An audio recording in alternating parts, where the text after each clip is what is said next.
The Fed minutes are out later today and will certainly get a lot of attention given just how much financial markets are on pins and needles around the central bank's next moves. It's clear the Fed has made a move towards the start to a tighter policy path, with that first gesture coming by way of the start to a taper now expected to happen in November. The Fed chair himself has said conditions for a taper have been all but met at this point, though it will be interesting to see just how much this is reflected in today's communication.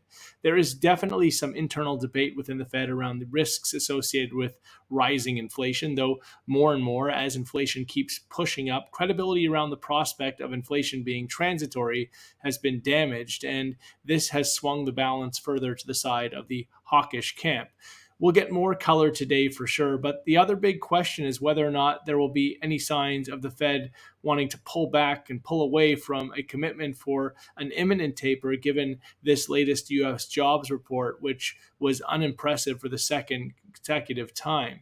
The point here is that doves who are feeling a little less secure in their transitory outlooks around inflation might be happy to point to the disturbing jobs reports as a reason to hold with that transitory inflation outlook and further justify the need to continue to err on the side of policy accommodation. Now, it's possible all of this may not matter at all with U.S. inflation data due ahead of the Fed minutes. We think if there is any significant deviation on inflation data relative to expectation, whether up or down, this could end up being what drives market reaction and interpretation of the Fed communication. Should inflation come in on the hot side, we suspect this will increase pressure for the central bank to be more hawkish, thereby pushing up the US dollar and weighing on equities. If, on the other hand, today's inflation data comes in soft, it will reinvigorate the dovish camp and likely inspire dollar selling and a resurgence in demand for US equities. That's all for now.